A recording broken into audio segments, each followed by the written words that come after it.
السلام علیکم۔ آج ہم ایک ایسی خاص صلاحیت پر بات کرنے والے ہیں جو انسانی تعلقات میں بہت اہم ہے، سمجھیں۔ جی ایک ایسا اصول جو ڈیل کارنیگی نے اپنی مشہور کتاب how to win friends and influence people میں بتایا ہے۔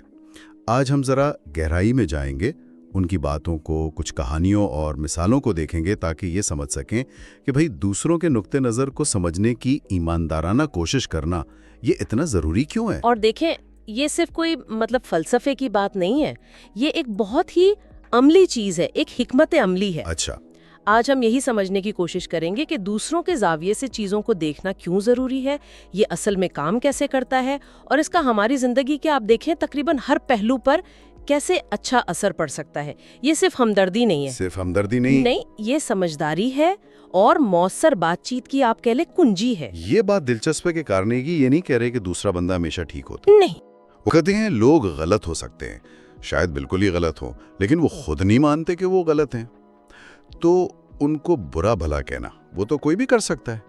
عقل مندی تو یہ ہے کہ ہم سمجھنے کی کوشش کریں کہ آخر وہ ایسا سوچ کیوں رہے ہیں یا کر کیوں رہے ہیں۔ بالکل، کوئی نہ کوئی وجہ تو ہوتی ہے ان کے کاموں کے پیچھے۔ بالکل، اور وہی وجہ ڈھونڈنا اصل کام ہے۔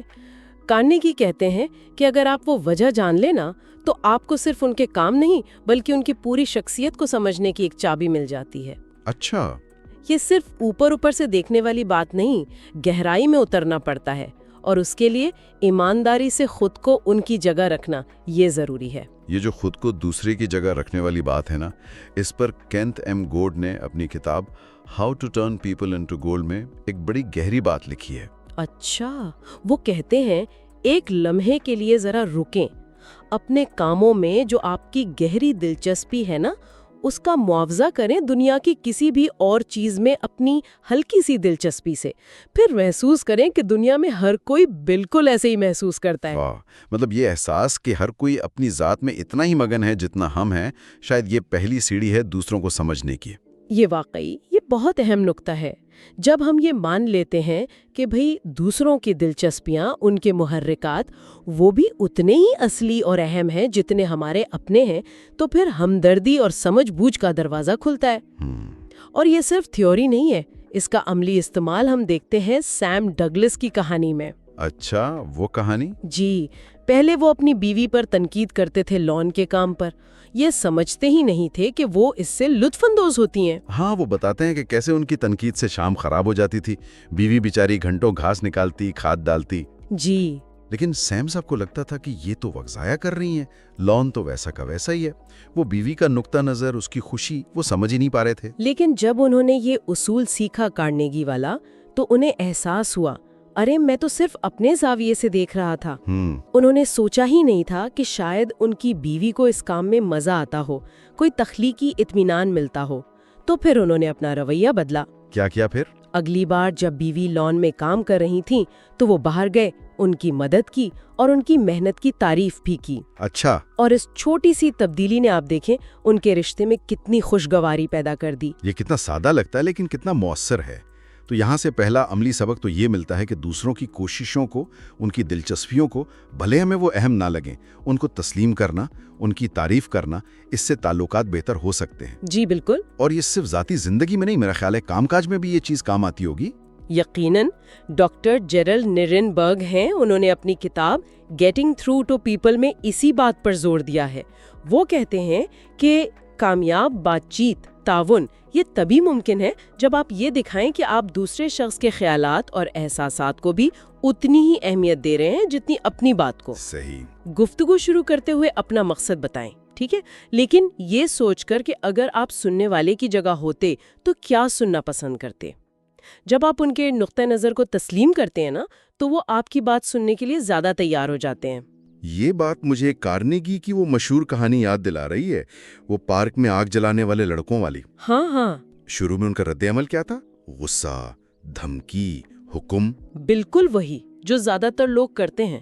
وہ گھوڑے پر بیٹھ کر جاتے تھے، غصے سے ڈانٹتے تھے کہ پارک میں آگ جلانا منع ہے، پولیس کو بلا لوں گا، فوراً آگ بجھاؤ۔ اور نتیجہ کیا ہوتا؟ لڑکے شاید ڈر کے مارے یا بظاہر حکم مان لیتے، مگر دل میں غصہ ہوتا، ناراضگی ہوتی۔ شاید وہ کارنیگی کے جاتے ہی دوبارہ آگ لگا دیتے، تو یہ طریقہ وقتی طور پر کام کرتا تھا، مگر مسئلہ حل نہیں ہوتا تھا اور تعلقات خراب ہوتے تھے۔ لیکن پھر انہوں نے اپنا طریقہ بدلا، اسی اصول کو استعمال کیا جو ہم آج ڈسکس کر رہے ہیں۔ یہ تبدیلی کیسے آئی؟ انہوں نے انسانی نفسیات پر، دوسروں کے نقطۂ نظر کو سمجھنے پر کام کیا۔ اب جب وہ آگ جلتی دیکھتے تو لڑکوں کے پاس جا کے دوستانہ انداز میں بات شروع کرتے۔ کیسے؟ کچھ اس طرح کے، ارے بچوں مزہ آ رہا ہے، رات کے کھانے کے لیے کیا پک رہا ہے بھائی؟ وہ یہ بھی بتاتے کہ انہیں خود بچپن میں آگ جلانا کتنا پسند تھا۔ اچھا، اس سے تو ماحول ہی بدل جاتا ہوگا۔ بالکل، فوری طور پر وہ جو دفاعی رویہ ہوتا ہے نا، وہ ختم ہو جاتا۔ یعنی پہلے ایک تعلق بنایا، پھر مسئلے پر آئے۔ جی ہاں، پھر وہ نرمی سے سمجھاتے کہ دیکھو پارک میں آگ جلانا خطرناک کیوں ہے۔ وہ الزام نہیں لگاتے تھے، بلکہ ممکنہ نتائج بتاتے تھے کہ بھئی دوسرے کم محتاط لڑکے بھی ایسا کر سکتے ہیں، آگ پھیل سکتی ہے، یہ پیارے درخت جل سکتے ہیں۔ پیار سے سمجھایا۔ جی، اگر ہم محتاط نہ رہے تو یہاں درخت ہی نہیں بچیں گے۔ قانون کا ذکر بھی کرتے تھے، مگر دھمکی کے انداز میں نہیں۔ ہاں، اس پر جیل بھی ہو سکتی ہے، لیکن میں تم پر حکم نہیں چلانا چاہتا، مجھے تو تمہیں خوش دیکھ کر اچھا لگتا ہے۔ اور پھر انہوں نے مدد مانگی، یہ نہیں کہا کہ آگ بجھاؤ، بلکہ بالکل، انہوں نے کہا کیا تم مہربانی کر کے یہ سارے پتے آگ سے تھوڑا دور کر دو گے اور جانے سے پہلے احتیاط سے اس پر مٹی ڈال دو گے؟ اور ایک متبادل بھی دیا، اگلی بار نا پہاڑی کے اس پار ریت کا گھڑا ہے، وہاں آگ جلا لینا، وہاں کوئی نقصان نہیں ہوگا۔ تو اس دوسرے طریقے کا نتیجہ کیا نکلا؟ نتیجہ بالکل مختلف تھا۔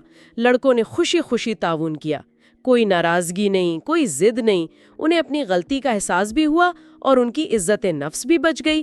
کارنیگی نے مسئلہ بھی حل کر لیا اور لڑکوں کو اپنا دوست بھی بنا لیا ایک طرح سے۔ یہ کہانی واقعی بہت طاقتور ہے۔ تو یہاں سے کیا سبق نکلتا ہے؟ صرف یہ کہ نرمی سے بات کریں؟ نرمی تو اہم ہے، لیکن اس سے زیادہ اہم میرا خیال ہے یہ ہے کہ انہوں نے لڑکوں کے نقطۂ نظر کو سمجھا۔ وہ کیا چاہتے تھے؟ مزہ کرنا۔ انہیں شاید خطرے کا پورا اندازہ نہیں تھا۔ کارنیگی نے ان کی نیت پہ شک نہیں کیا، ان کی خوشی کو تسلیم کیا اور پھر مسئلے کو ان کے زاویے سے پیش کیا کہ بھئی تمہارے اس کام کے غیر ارادی نتائج کیا ہو سکتے ہیں۔ انہوں نے انہیں مسئلے کا حصہ نہیں بنایا، بلکہ حل کا حصہ بنایا۔ او واہ! تو سبق یہ ہے کہ دوسروں کے محرکات، ان کے نقطۂ نظر کو سمجھ کر بات کرنے سے آپ بغیر طاقت استعمال کیے تعاون حاصل کر سکتے ہیں اور تعلقات بھی بہتر بنا سکتے ہیں۔ یہ اصول مشکل حالات میں کیسے کام کرتا ہے؟ جیسے کوئی آپ سے ناراض ہو یا آپ کسی مشکل مالی صورتحال میں ہو۔ ہاں، الزبتھ نوویک کی کہانی وہ کافی دلچسپ ہے اس حوالے سے۔ ان کی کار کی قسط 6 ہفتے لیٹ تھی جی۔ اور انہیں کریڈٹ کمپنی سے ایک سخت فون آیا کہ بھئی پیر تک پیسے دو ورنہ کاروائی ہوگی۔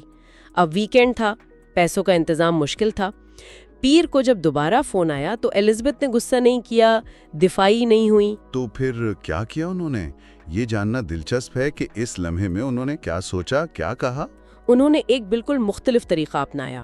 انہوں نے فوراً اس نمائندے کے نقطۂ نظر سے سوچا۔ انہوں نے بہت خلوص سے معذرت کی کہ وہ اس نمائندے کے لیے اتنی پریشانی کا باعث بن رہی ہیں۔ اچھا، انہوں نے یہ کہا؟ جی، انہوں نے کہا مجھے اندازہ ہے کہ میں آپ کے لیے سب سے زیادہ پریشان کن گاہکوں میں سے ایک ہوں گی، کیونکہ یہ پہلی بار نہیں ہے کہ میری قسط لیٹ ہوئی ہے۔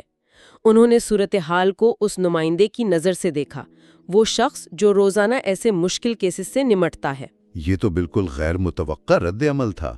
اس کا نتیجہ کیا نکلا؟ کیا وہ نمائندہ اور سخت ہو گیا؟ بالکل الٹ، نمائندے کا لہجہ فوراً بدل گیا۔ اس نے کہا نہیں آپ بالکل بھی سب سے زیادہ پریشان کو نہیں ہیں، اور پھر وہ خود بتانے لگا کہ اسے کیسے کیسے مشکل اور بدتمیز لوگوں سے نمٹنا پڑتا ہے جو جھوٹ بولتے ہیں، بات نہیں کرتے۔ الزبتھ نے ہمدردی سے اس کی بات سنی۔ اچھا، تو الزبتھ نے صرف اس کی بات سنی؟ جی ہاں، انہوں نے اسے اپنی فرسٹریشن نکالنے کا موقع دیا، اور اس کے بعد الزبتھ نے پوچھا بھی نہیں تھا، نمائندے نے خود ہی حل پیش کر دیا۔ کیا مطلب؟ اس نے کہا کہ کوئی بات نہیں، اگر آپ ابھی پوری رقم نہیں دے سکتی، بس $20 دے دیں اور باقی جب آسانی ہو تب دے دیجیے گا۔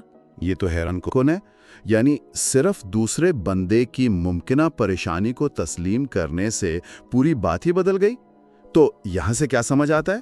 یہاں سے یہ سمجھ آتا ہے کہ مشکل حالات میں یا جب کوئی تنازع ہو تو دوسرے فریق کے نقطۂ نظر کو یا ان کی ممکنہ مشکلات کو صرف تسلیم کر لینا، ایکنالج کرنا، یہ ایک بہت طاقتور ڈی ایسکلیشن ٹول ہے۔